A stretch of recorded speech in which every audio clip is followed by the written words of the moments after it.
like an inflatable trash bag. Yes. You cook me some dinner, baby. Trash bass fish. for dinner? You know, trash fish. Trash fish? Good job. Thank you. Good driving. Thank you. Let's get back on course. Okay.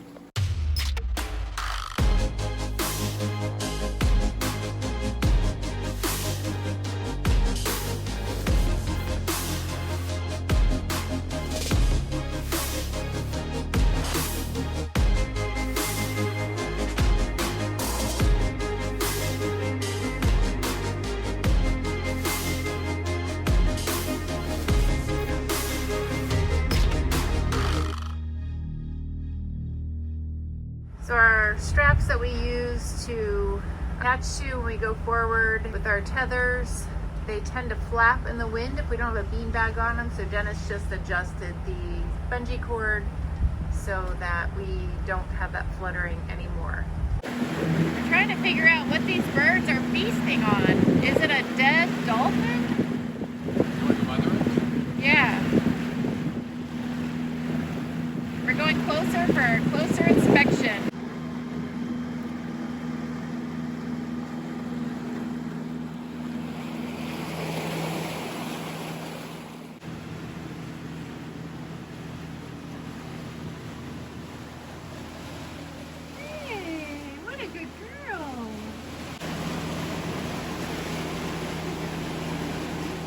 Good girl.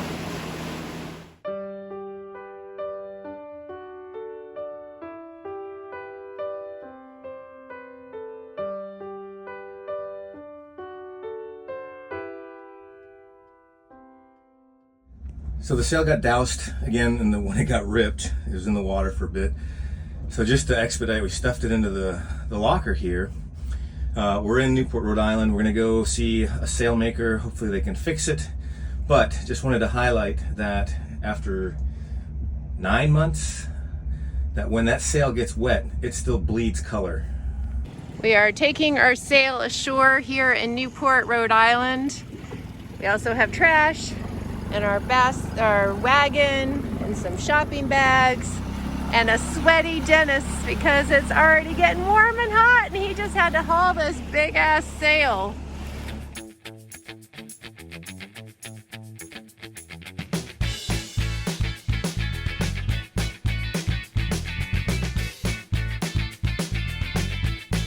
It's crazy. We're here at the shipyard in Newport, and these race boats, look how high they have to be because their keel is that long. It doesn't even look secure. And check out this travel lift. We thought the one at Harrington Harbor was big. This thing is ginormous. It probably can accommodate all those mega yachts. It certainly could accommodate got boats. Very cool.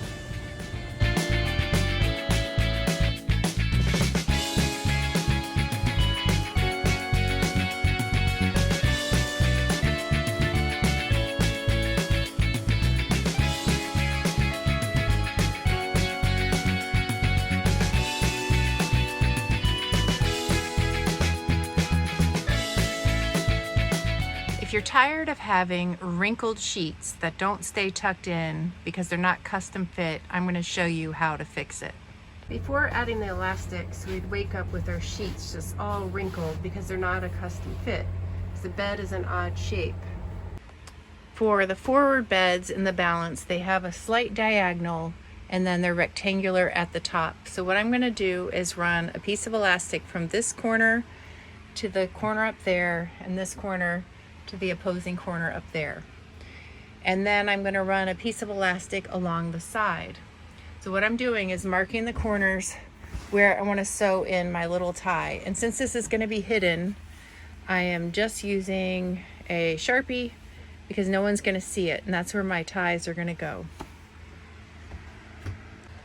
I'm also going to run one across, so I'm using a straight edge so that I get the equal spot for my across.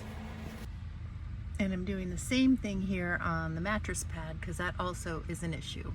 In the same places I'm marking the pad. Because this is a unique shape, I need the bottom to always be the bottom. So when the bed is made for both the sheet and the mattress pad, I'm putting a B on the bottom so you know to put it on correctly when you remake the bed. Next, I cut pieces of elastic just long enough so that I can fold it over and sew it. And then you can see the edge is a bit brown. That's because I used the hot knife to keep it from fraying. So I'm going to cut a bunch of those, and these are the bits that will sew onto the sheets and the mattress pad. Now I just sewed the elastic on just above the elastic of the mattress pad. And I just did a zigzag back and forth, nothing fancy or tricky.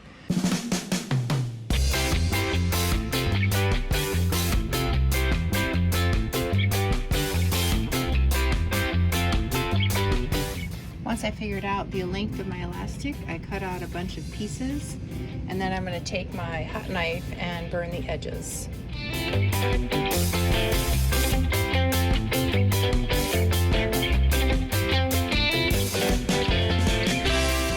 So I sewed on the mattress pad my pieces that are going to stay on the mattress pad even when it gets washed. And then I have uncut pieces, 2 long pieces, that I've also sewed ends onto. Now what I'm going to do is put the mattress pad on and then see how long I need to make these to get it to pull tight.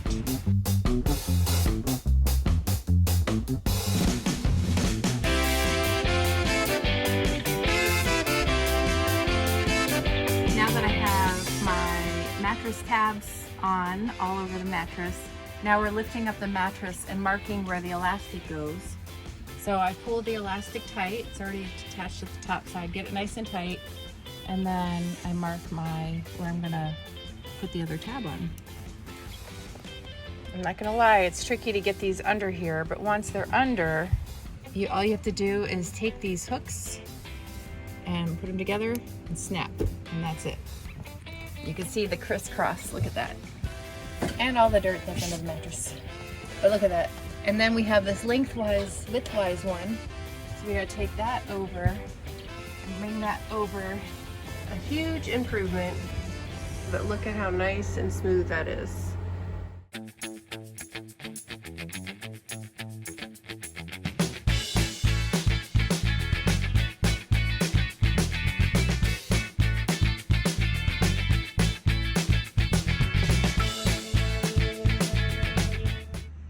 Going around checking all the bilges just to do a quick check, and then I get to this one on the starboard side, and there's water. It's fresh water because I've tasted it, but where it came from is the mystery, and we've had water in here before, so that's one of those ghost leaks or something is coming into here. I don't know if the freshwater tank is leaking, but this is a closed compartment, so it's either coming from the freshwater tank or further up, working its way down from where the water maker through hull is.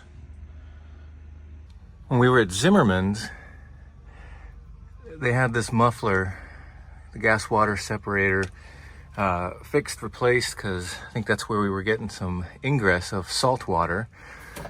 But here we are many days later, and I just periodically come down and I do checks in the engine compartment. You can see a little bit of water pooling down there again. But then I also noticed a little bit of spray here on the top of the engine. But more disturbingly, this water, which is salty. But I have no idea where this water could be coming in from, especially since it's sitting somehow on this shelf. And I don't know if it's coming in from the rudder post, because I do see some wetness right there, but there's no discernible line. So this is exceptionally bizarre. It's an ongoing, just trying to figure this dumb thing out. I also do see moisture down here, and again, no discernible ability to see where it's possibly coming in from. Now, it could be the hot water heater, but that wouldn't be salty, so that rules that out. That's a freshwater hot water heater. So you can even see right here a little streak of where the water's coming in.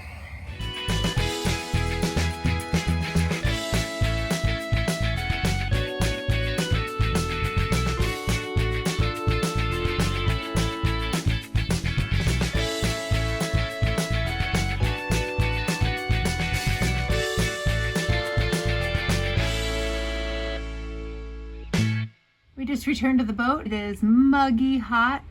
The point is we're at 100% battery. So we're gonna actually run the AC while we sleep. Before you run the AC, you have to grab the magnet. You need the magnet to lift the floorboard like this and get that out of the way. And then down in here, way down, hopefully it shows up, it says water maker, seawater inlet, aircon pump right here. So we have to turn on fresh water to cool the aircon like this. So the other thing you have to do is turn on the freshwater pump here, and up is on. Yeah, just that through hole to get the water to go through the AC. Yep. Put the floor back. Putting the floor back and rolling back our rug. And the last step is turning on the starboard forward aircon switch. So that's on. You hear the little beep. And last but not least, then you actually turn on the AC. This is the control unit in the owner's side, starboard forward. Hit the power button. There we go. I don't know if you can tell this video, but now the on off switch is green. And I'm going to turn it nice and cool. 18 degrees Celsius. We're going to be loving life real soon, but that's a big difference. Look, it's at 29 now, so it's quite warm. Oh my God, I got wind-blown hair, witchy hair going on, but I'm standing in front of this air conditioning vent and it feels so good. Yay! So far, past 8 months, we've been using Turkish towels, which dry fast, and they're very popular among boaters because they don't take up a lot of space and they dry fast. And on a charter, we had terry cloth towels and they never felt dry because of all the moisture in the air. But we are really missing terry cloth towels. So I happened to be in a TJ Maxx and saw nice, soft terry cloth. And we're gonna give it a try and see how it goes. No more being moist. No, sticky. And moist. Sticky. Moist. He said moist. That's what I said.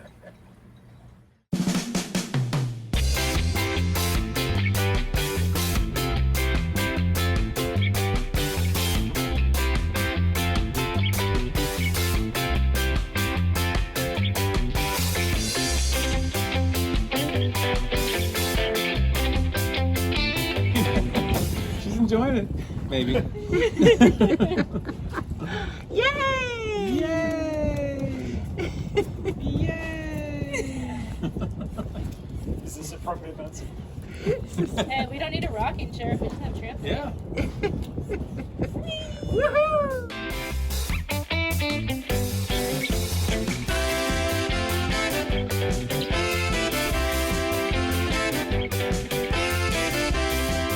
Ah!